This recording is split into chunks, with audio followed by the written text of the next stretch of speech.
Yemen Usame Bin Laden Sudan'la bağları koparıyor.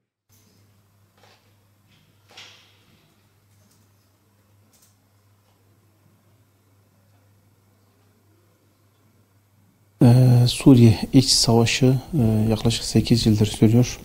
Suriye kadar Filistin'e de zarar verdi. Aynı durum Mısır için de geçerli. Mısır'daki darbe Filistin davasına çok büyük zarar verdi. Türkiye bu süreçte tabii ki Marmara gemisi diye bildiğimiz bir olayla Filistin'deki drama destek olmaya çalıştı. O da uluslararası sularda maalesef diyorum küresel güçlerin desteğiyle saldırıya uğradı, akamete uğradı. Suriye iç savaşında en karlı çıkan ülke İsrail oldu. Bunu hem Filistin topraklarında 1948 yılından bu yana mevcut olan işgalci konumunu güçlendirmekte kullandı. Hem de Filistin'in kalan son topraklarını başta Gazze şeridi olmak üzere ki dünyanın en büyük açık hava hapishanesidir.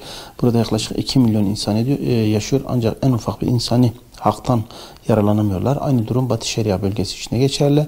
Sürekli buralarda kalın kalın duvarlar ördü, yüksek duvarlar ördü. İnsanlar bir evden bir eve, camiden cemaate geçmek için bile çok üst düzeyden destek almak zorunda kaldı. Dolayısıyla aşağısı Suriye iç savaşında meydana gelen mülteci dramı, Suriye'deki İsrail'in yapmış olduğu saldırılar her halükarda Filistin'e çok ağır darbeler vurdu. Tabi Irak Savaşı'na kadar da bu durumu götürmek lazım.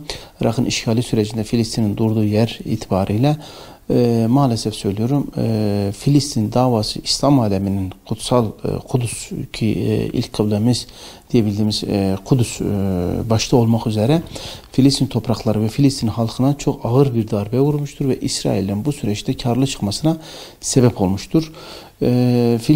Suriye şu haliyle yavaş yavaş Filistin'e dönüşmek üzere, Filistin'e dönüştü de denilebilir.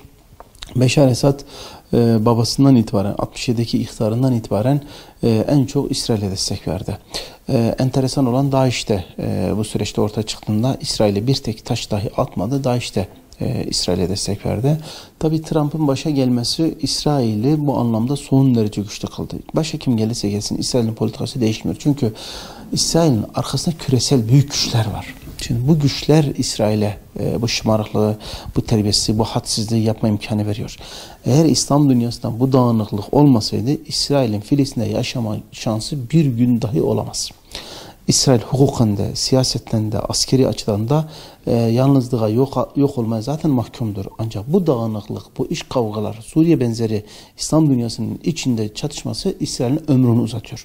Bu durum maalesef diyorum 1000 yıl önceki Kudüs Haçlı Kontluğu durumla aynıdır.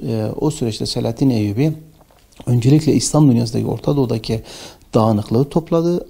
Ardından Hittin Savaşı ile Haçlı Kontluğu'na ilk İsrail'e son verdi. Süreç bugün de aynı durumdadır. Eğer İslam dünyasında Türkiye, Mısır, İran ve diğer ülkeler kısa bir koordinasyon sağlarlarsa İsrail'in Filistin'e bu derece baskı yapma imkanı ve gücü yoktur, olamaz. İsrail'in çok fazla yaşama şansı da yok. İsrail şu halde sadece zulümle ve karşı tarafın yani İslam dünyasının Filistin konusundaki duyarsızlığıyla ayakta duruyor. Benim kanaatim şudur, bu da çok sürmeyecektir. Maalesef diyorum İsrail'in 67 savaşında işgal ettiği Golan Tepeleri ve Kudüs bu süreçte Doğu Kudüs'te bu süreçte İsrail'in Siyonizmin işgali altına girdi. Bu süreçte Mescid-i Aksa yakıldı ve sonraki süreçteki savaşlarda da Batı dünyasının sınırsız desteğiyle Rusya ve Amerika'nın ittifakla desteğiyle İsrail bugüne kadar geldi. Şimdi eğer İslam dünyası ufak bir toparlama gösterirse İsrail içerisinde Siyonist olmayan milyonlarca Yahudi var. Bunların tek düşmanı Filistin'deki örgütlerdir. Yani şunu net olarak söyleyebilirim. İslam dünyasında toparlanma olduğu takdirde Batı Şeria ve Gazze'deki örgütler arasında Fetih ve İslami Cihat hareketleri ve Hamas örgütleri arasındaki ittifak sağlandığı takdirde İsrail'in çok fazla yaşama şansı yok. Amerika'nın Kudüs'ün başkentini Kudüs'ü İsrail başkenti olarak tanıması kabul edilemez bir şey. Yanlış bir şey. Benim kanaatim şudur. Aynı şekilde Golan'ın işgalini, ilhakın tanınması da asla kabul edilemez bir şey. Çünkü Golan'da, Kudüs'te tarihin hiçbir dönemde İsrail'in başkenti ve toprağı olmamıştır. Böyle bir şey yok yani. Amerika'nın bu kararı Trump'ın Amerika içerisinde Yahudi lobilerin desteğini sağlamak için yapmıştır. Trump dün yapmış olduğu bir açıklamada şunu söylüyor. Sizler çok zalim ve katilsiniz. Çok acımasızsınız. Yahudilere dönük olarak bunu söylüyor. Ve siz bana oylarınızı vermek zorundasınız diyor. Şimdi açıkçası bu süreç Filistin toprakları Amerika'nın siyasetine alet ediliyor. Yani burada olması gereken şey şu: Kudüs bir an önce uluslararası bir şehir statüsüne de kavuşturulmalı. Yani Kudüs öncelikle diyorum İsrail'in de olması, Müslümanların da olması, Hristiyanların da olması. Kudüs bütün insanlığın. Kudüs barış kelimesi anlamına gelir. Selamet anlamına gelir, şalom anlamına gelir. Kudüs bütün insanlığın hiçbir askeri, hiçbir haramın işlenmediği bir şehire dönüştürülmeli. Bu benim teklifim. Yani tekrar söylüyorum. Bu Kudüs İsrail'in şehri değildir. Başkenti hiç değildir. Kudüs insanlığın şehri olmalı. Orada Hristiyanların da ilk doğuş kilisesi, kutsal mekanları vardır. Müslümanların da malum ilk kıblesi vardır. Yahudilerin de Siyon Tapınağı dediğimiz mekanları vardır. Dolayısıyla benim tavsiyem şudur: Kudüs insanlığın şehri olmalı. İnsanlığın barış şehri olmalı. Orada hiçbir askeri faaliyet, hiçbir çatışma olmamalı. Oraya bütün insanlar güvenle, esenle girip çıkabilmeli. Yaklaşık 100 yıldır, en az hatta 200 yıldır İslam dünyasının üzerine ölü bir toprak serpilmiş durumdadır. Yani bu felaketten hiçbirisi İslam dünyasını uyandıramıyor. Maalesef söylüyorum. Irak'taki durum, İsrail'deki durum, Myanmar'daki durum, Doğu Türkistan'daki durum, Çeçenya'daki, Bosna'daki. Düşünün ki Bosna'nın katiline Nobel ödülü veriliyor. Bu Müslümanları uyandıramıyor. Müslümanlar aslında Mehmet Akif'in çok güzel bir şiiri var. 1915'te yazdığı. Size az geldi ezanlar diye ötsün mü bu çan dedi. Şimdi Müslümanların başına çanlar ötüyor, yine uyanmıyor. Bombalar patlıyor, yine uyanmıyor. Halbuki bu işin yolu, yöntemi çok basit. Elbette Batı dünya kaşıyacak, görevini yapacak, terörist örgütleri kurup onları birbirine düşürecek. Bu Batı'nın görevidir. Bu Batılı'nın görevidir. Ama bizim görevimiz şu: biz birbirimize savaşamayız. İslami harekette Hamas'la El-Fethi'yle savaşamaz. Bir Müslüman Suriye'de birbiriyle savaşamaz. Türkiye'de bir Kürt'le Türk birbiriyle savaşamaz. Bir Pakistanlı ile bir Hindu Müslümansa birbiriyle savaşamaz. Değilse de savaşmamalı. Çünkü bu üçüncü dünya ülkeleri hepsinin çıkarlarına yakın. Bakın bugün Türkiye'nin kamuoyunda yoğun bir şekilde Doğu Türkistan'da Türklerin yönelik olarak Çin'in zulmünden bahsediliyor. Bu Batı'nın bir algı operasyonudur. Çünkü Çin, evet Çin'de genel olarak bir ateizm, bir komünizm dünyası var ama dikkat edin, bu haberler tam Batı medyasında çıkartılıyor. Amaç ne? İkinci bir fitne kapısını açmak. İslam dünyasıyla Çin'i birbirine düşürmek. Oysa biz bu süreçte Avrasya mantığıyla hareket edersek, biraz daha Çin, biraz daha Rusya dersek, mümkün ki biraz nefes alalım. Çünkü bizim kendi içerimizde birliğimiz yok. Yani bir an önce yapılması gereken Türkiye, Mısır, Pakistan, İran, Arabistan, Endonezya kadar bu ülkelerin oturup Suriye meselesinde, Kudüs meselesinde bir masa kurmaları. Ama bu masayı kuramıyorlar. Hiçbir konuda kuramıyorlar. Çok üzücü bir şey. Bakın 75'te Suudi Arabistan Kralı Fahd'ın şehit edilmesinden önce Fahd'ın söylediği bir şey var. Kral Fahd: ben Kudüs için ölmeye hazırım. Dünyada Allah yolunda öldürülmekten daha şerefli ne olabilir? Ben kuru bir ekmek için ölürüm. Bütün Müslümanların bunu diyebilmesi lazım. O zaman yeğeni siyah ajan tarafından Kral Fahd şehit edilir. Biz hepimiz bu uğurda, sadece Kudüs demek doğru değil, İslam dünyası her tarafı Kudüs gibi olmuş. Her tarafı felaket olmuş.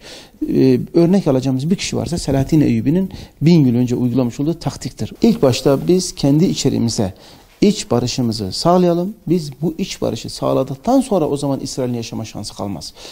Burada biz asla bölgedeki Yahudilere yönelik olarak bir savaştan bahsetmiyoruz. Biz sadece Siyonist ve emperyalistlerden bahsediyoruz. Yahudiler bu coğrafyada 1000 yıldır kardeşçe yaşadığımız halklardı. Aynı şekilde biz Musevi diyoruz, İsevi diyoruz. Bunlar da bizim için bölgenin kadim halklarındandır. Gelin Mardin'e Yahudi görürsünüz. Gelin Urfa'yı görürsünüz. Gelin Şam'a, Halep'e Yahudi her yerde vardı. Olması gereken bir şeydir. Bu coğrafyanın asli unsurudur. Bu coğrafyanın sahibidir ama bir İsrail değil. İsrail bu coğrafyaya 1917 yılında Theodor Herzl Siyonizmine sokulan bir kamadır, bir hançerdir. Bu büyük emperyalist şirketlerin ileri karakoludur ve bu bölgedeki bütün fitnelerin, bütün felaketlerin de sebebi İsrail'dir. Bu 1917 Balfour Deklarasyonu'yla İngiltere tarafından bölgeye sokuldu. 48'de bağımsızlık, 67, 73, 82 bu ana kadar İsrail katlana katlana geldi. Sınırı falan yok, durduracağı bir yerde yok. Bayrağındaki haritadaki durumlara bakarsanız sınırı Nil'den Fırat'adır diyor. Ve şu haliyle Suriye'nin 3'e bölmesi, Irak'ın 3'e bölmesi, bu programların ve DAEŞ gibi örgütlerin ortaya çıkması maalesef söylüyorum ISIS bile İsrail gizli askeri istihbaratın kısaltması olarak tanımlanıyor. Dolayısıyla terör örgütlerinde tutun bölge halkının karıştırılıp birbirine çatıştırılması maalesef diyorum İsrail'in kuruluşundan sonra olmuştur. Mevcut haliyle Sayın Cumhurbaşkanımızın liderliğindeki Türkiye dünya 5'ten büyüktür. Yeni bir dünya düzeni kurulmalı. Yeni bir Türkiye, yeni bir Orta Doğu vardır ifadelerini kullanırken açıkçası şunu yapıyor.